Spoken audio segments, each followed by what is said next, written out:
Welcome there everyone to my YouTube channel What's Math World. মই আজিৰ এই ভিডিঅ'টোত জেনেৰেল মেথমেটিক্স ক্লাছ 10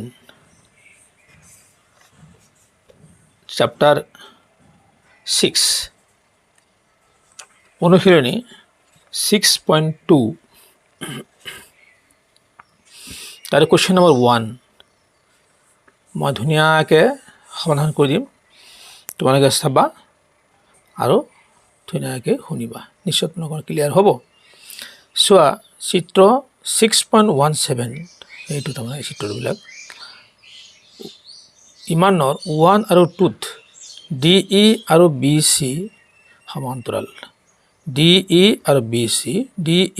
BC সমান্তৰাল বুলি কোৱা আছে এতিয়া 1 ৰ পৰা EC 1 ৰ পৰা EC আৰু 2 ৰ পৰা AD উলিয়াব লাগে চাবা মই ধুনীয়াকৈ ওলাই দিছোঁ তোমালোকক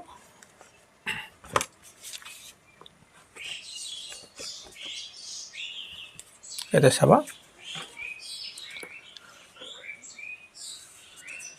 ইয়াত দিয়া আছে গুটিবিলাক মই দি থকাবিলাক দিছোঁ EC উলিয়াব লাগে EC উলিয়াব লাগে কিন্তু DE প্যাৰেলাল বুলি ইয়াত লিখা আছে বা দিয়া আছে এতিয়া চাবা যদি এটো সমান্তৰাল হয় তেনেহলে অনুপাত AD আৰু DB আৰু AEC সমান হয় এটা তুমি ভালকৈ জানা ইয়াৰে AD ৰ মান কিমান আছে 1.5 দিয়া আছে আৰু DB ৰ মান কি আছে 3 আৰু A ৰ মান দিয়া আছে 1 EC ৰ মান দিয়া হোৱা নাই ইয়াত চাবা কেনেকৈ উলিওৱা হয় এটো চাই লবা আমি ক্ৰস মাল্টিপ্লিকেশন বা বজ্ৰপূৰণ কৰি চাম এটো পূৰণ 1.5 into EC equal to 3 আৰু এই 1 পূৰণ কৰা 3 হ'ব চাবা তোমালোকে আমি EC মান উলিয়াব লাগে তেতিয়া হলে তোমালোকে চাবা ইয়াত 3 আছে নহয় 3 থাকিব আৰু এই 1.5 টো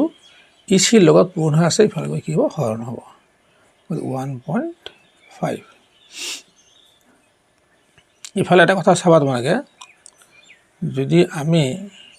ইয়াতে 3 লিখিলো এই 1.5 পইণ্ট থকা কাৰণে এটা পইণ্টৰ ইফালে এটা থকা কাৰণে আমি এটা শূন্য দিব পাৰো গতিকে এটা দশমিকটো উঠি গ'ল এই চাবা 15 এনে যদি আমি 30 হৰণ কৰো দুবাৰ যাব গতিকে আমি EC কিমান পালো EC পালো আমি 2 সেন্টিমিটাৰ এইটো 2 সেন্টিমিটাৰ পাই গ'লো গতিকে আমি ইয়াতে লিখি থব পাৰো 2 সেন্টিমিটাৰ লিখি থব পাৰো 2 সেন্টিমিটাৰ এতিয়া চাবা তোমালোকে কোৱেশ্চন নম্বৰ 2 ইয়াতো কিন্তু DEBC প্যাৰেলাল হৈ আছে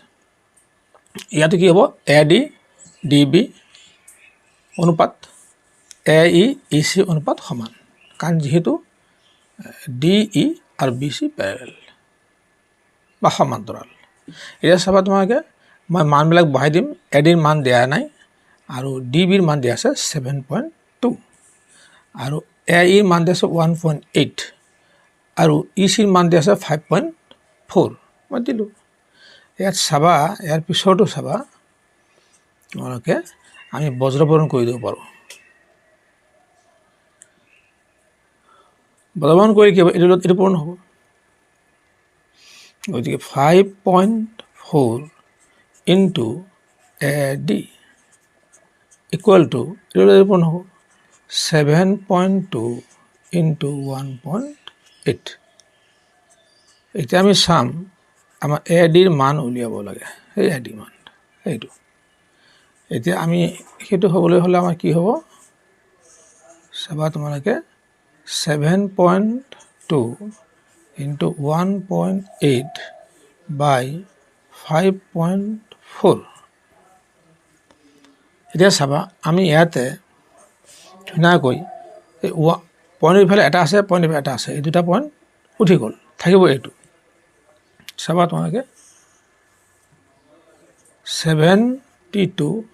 আৰু 54 পইণ্ট উঠি গ'ল, আমি উঠাই দিব পাৰোঁ। আৰু ইয়াত উঠাই দিলে 18 উঠাই দিলে আমাৰ কি হ'ব, তলত এটা 10 থাকিব,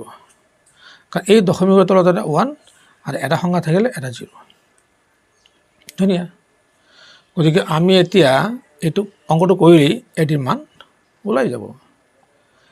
ইয়াৰ কাম যদি 2ৰে দিওঁ, কাটি দিওঁ, তেতিয়াহ'লে কি হ'ব, 2 বাৰ আৰু 1 7 বাৰ। ইয়াৰ যদি আমি 2ৰে দিওঁ কি হ'ব, 36 হ'ব। আৰু ইয়াৰ যদি 9ৰে দিয়া যায়, 3 9 গুণ 27, 9 দিলে 9 2 গুণ 18 হৈ গ'ল। আকৌ যদি 3ৰে মই এইটো কাটি দিওঁ, তেতিয়া কি হ'ব, 1 2 হ'ব। গতিকে আমি পাই গ'লোঁ, তলত 10 থাকিল আৰু ওপৰত থাকিল 12 2 গুণ 24, 24 থাকিল ওপৰত, আৰু তলত থাকিব কি 10, তলত থাকিব 10। এতিয়া 10ৰে যদি হৰণ কৰা যায়, ইয়াত দশমিকৰ ইফালে এটা থাকিব, 2.4 হ'ব চেণ্টিমিটাৰ। ধুনীয়া, এ ডি পাই গ'লোঁ। নিশ্চয় তোমালোকৰ ক্লিয়াৰ হৈছে। ভিডিঅ'টো চাই কেনে লাগিল কমেণ্টত জনাবা, এটা লাইক দিবা, বেছি বেছিকৈ শ্বেয়াৰ কৰিবা, চেনেলটো ছাবস্ক্ৰাইব কৰিবলৈ নাপাহৰিবা। Wait for my next videos. Thank U.